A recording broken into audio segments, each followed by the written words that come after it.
ദൈവതിരുനാമം മഹത്വപ്പെടുമാറാകട്ടെ. Bible reading പ്രോഗ്രാമിലേക്ക് ഏവരെയും കർത്തൃനാമത്തിൽ സ്വാഗതം ചെയ്യുന്നു. 1 ശമൂവേലിൻ്റെ പുസ്തകത്തിൽ നിന്നാണല്ലോ നമ്മൾ വായിക്കുന്നത്. ഇന്നലെ 8-ാം അധ്യായത്തിൽ വായിച്ചു. ശമൂവേലിൻ്റെ മക്കൾ അനീതിയായി പ്രവർത്തിച്ചുകൊണ്ട് രാജാവ് വേണമെന്ന് ഇസ്രായേൽ ജനം ആഗ്രഹിക്കുകയാണ്. അപ്പം അതിനവിടെ ആഗ്രഹപ്രകാരം ചെയ്യുവാൻ യഹോവയായ ദൈവം ഇവിടെ അനുവദിക്കുന്നു. അതനുസരിച്ച് 1-ാമത്തെ രാജാവായി ശൗലിനെ തിരഞ്ഞെടുക്കുന്ന സംഭവമാണ് ഈ അധ്യായത്തിൽ നമ്മൾ വായിക്കുന്നത്. കാണാതെ പോയ കഴുതകളെ തേടി വന്ന ബെന്യാമിൻ ഗോത്രത്തിൽപ്പെട്ട കർഷകനായ ഒരു യുവാവിനെ ഇസ്രായേലിൻ്റെ 1-ാമത്തെ രാജാവായി വാഴിക്കപ്പെടുന്ന സംഭവമാണ് ഇനി നമ്മൾ വായിക്കാനായി നമ്മൾ പോകുന്നത്.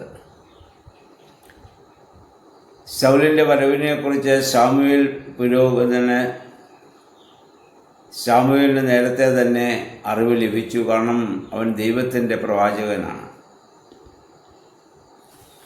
തൻ്റെ ബാല്യകാലത്തെ യഹോവയായ ദൈവം തന്നെ വിളിച്ചപ്പോൾ മുതൽ ഇന്നുവരെ ദൈവത്തെ വിട്ടൊരു കാര്യം ശമൂവേലിനെ ഇതുവരെയും അദ്ദേഹം ചെയ്തിട്ടില്ല.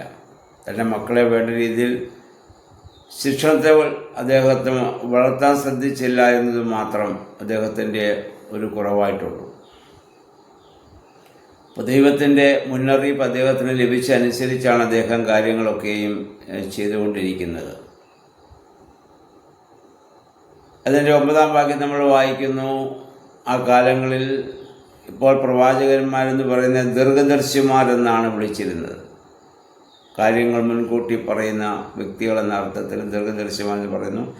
അപ്പോൾ പ്രവാചകൻ എന്നുള്ള വാക്ക് പിന്നീടുണ്ടായതാകാം എന്ന് നമുക്ക് വിശ്വസിക്കാം. അവരിങ്ങനെ ഈ മനുഷ്യനിങ്ങനെ കഴുതകളെ തേടി അന്വേഷിച്ച് പോവുകയാണ്. കണ്ടെത്താൻ സാധിക്കുന്നില്ല. അപ്പോഴാണ് ഒരു ദൈവപുരുഷൻ അടുത്ത ഗ്രാമത്തിലുണ്ടെന്ന് അറിഞ്ഞു. അവിടെ പോകാമെന്ന് അദ്ദേഹത്തിൻ്റെ ദാസൻ പറഞ്ഞ അനുസരിച്ചാണ് ചെന്ന് ശമൂവേലിനെ അവിടെ ചെന്ന് കാണുന്നത്. ശമൂവേലിനെ കണ്ട് അദ്ദേഹത്തിൻ്റെ കൂടെ നടന്ന് ഗിരിമുകളിൽ ചെന്നെത്തുന്നു. അവിടെയാണ് ബലിപീഠം. ജാതികളെ സംബന്ധിച്ചിടത്തോളം അവർക്കത് അവരുടെ പൂജാഗിരികളൊക്കെയും അവർ സ്ഥാപിച്ചിരുന്ന മലമുകളിലാണ്. മലമുകൾ ദൈവസാമീപ്യത്തെ സൂചിപ്പിക്കുന്ന ഒരു സ്ഥലമായി ബൈബിളിൽ നമുക്ക് കാണാൻ പറ്റും. യഹോവയായ ദൈവം മോശയോട് പറഞ്ഞു, നീ താഴ്വരയിൽ നിന്ന് മലമുകളിലേക്ക് കയറി വരണം. ദൈവം മലമുകളിൽ അവിടെ ഇറങ്ങി വന്ന് 10 കൽപ്പനകളെ കൊടുക്കുന്നതായി നമ്മൾ വായിക്കുന്നുണ്ട്.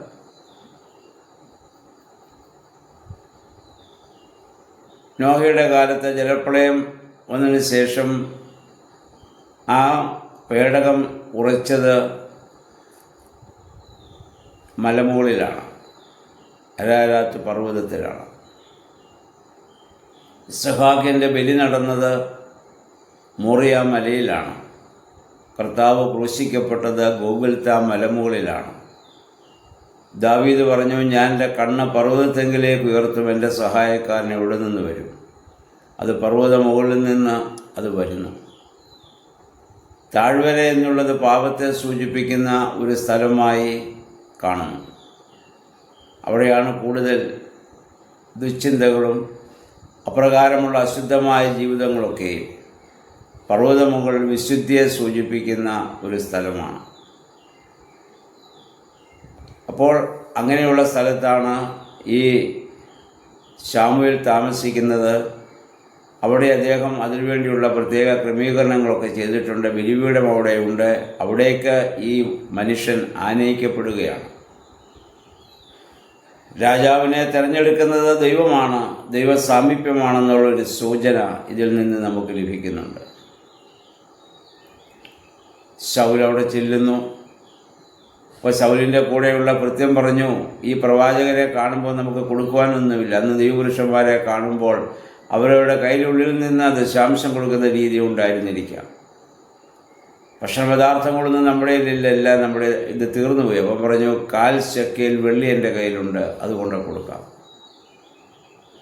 അങ്ങനെ അതുമായി അവർ ശമൂവേലിൻ്റെ അടുത്ത് ചെല്ലുന്നു. ശമൂവേലോടെ പ്രാർത്ഥനയൊക്കെ കഴിഞ്ഞതിന് ശേഷം ഭക്ഷണത്തിനിരിക്കുമ്പോൾ ഈ മനുഷ്യന് പ്രത്യേകമായ ഭക്ഷണം അവിടെ വിളമ്പുകയാണ്. കാൽക്കുറുക് കൊണ്ടുവന്ന് പ്രത്യേകമായി എന്ന് പറഞ്ഞാൽ ആ കൂട്ടത്തിലെ അദ്ദേഹത്തെ അവിടെ ആദരിക്കുന്നു. കാരണം ദൈവം ശമൂവേലിന് ദൈവമെല്ലാം വെളിപ്പെടുത്തി കൊടുത്തിരുന്നു. ശൗലിനെ കണ്ടപ്പോൾ തന്നെ ശമൂവേലിനോട് ദൈവാത്മാവ് പറഞ്ഞു, ഇതാണ് ഞാൻ ഉദ്ദേശിച്ച മനുഷ്യൻ, അവനെയാണ് നീ അഭിഷേകം ചെയ്യേണ്ടത്. പിന്നീട് ശമൂവേൽ ആ രീതിയിലാണ് ഈ മനുഷ്യനെ കാണുന്നതും അവനോട് ഇടപെടുന്നതും അവനോട് പെരുമാറുന്നതും അവനെ സ്വീകരിക്കുന്നതും. അവന് വൈകിട്ട് കിടന്നുറങ്ങുവാൻ തക്കവണ്ണം ബെഡ് വരെ തയ്യാറാക്കിയിരിക്കുന്ന കാര്യം നമുക്കിവിടെ കാണാൻ പറ്റും. അപ്പോൾ ദൈവം ഒരാളെ തിരഞ്ഞെടുക്കുമ്പോൾ മാനുഷികമായ ഒരു മാനദണ്ഡം അതിന് ബാധകമില്ല.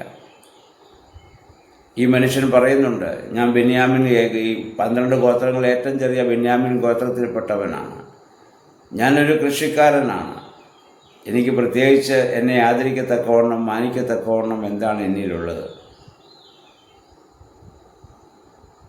പക്ഷേ ദൈവത്തിൻ്റെ തിരഞ്ഞെടുപ്പിന് മാനുഷികമായൊരു മാനദണ്ഡവും ബാധകമല്ല എന്ന കാര്യം നമ്മൾ അറിഞ്ഞിരിക്കുക.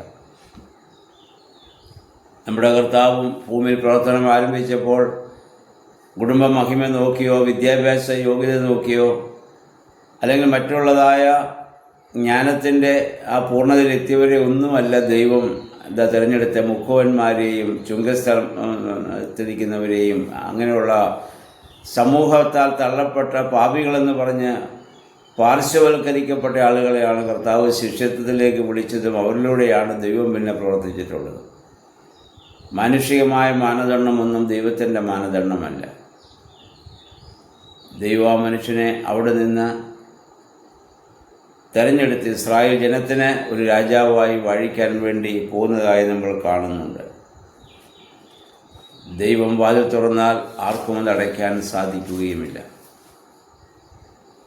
അപ്പോൾ ദൈവനിയോഗപ്രകാരമാണ് ശൗലിനി രാജാവാകാൻ വേണ്ടി പോകുന്നത്. ന്യായാധിപന്മാരുടെ കാലം അവസാനിക്കുകയാണ് ശമൂവേലിനോട് കൂടി. കാരണം ശമൂവേലിൻ്റെ മക്കൾ ആ രീതിയിൽ പ്രവർത്തിക്കാൻ സാധിക്കാത്തത് കൊണ്ടാണ് ദൈവം ഇവരെ തിരഞ്ഞെടുക്കുന്നത്. ഇവിടെ യഹോവയായ ദൈവം ശമൂവേൽ ഈ മനുഷ്യനെ കാണുമ്പോൾ പറയുന്നൊരു വാക്കുണ്ട്. അതിൻ്റെ 17-ാം വാക്യം, എൻ്റെ ജനത്തെ ഭരിക്കുന്നവൻ ഇവൻ തന്നെ. എൻ്റെ ജനം എന്ന് പറഞ്ഞാൽ സ്വന്തം ജനം.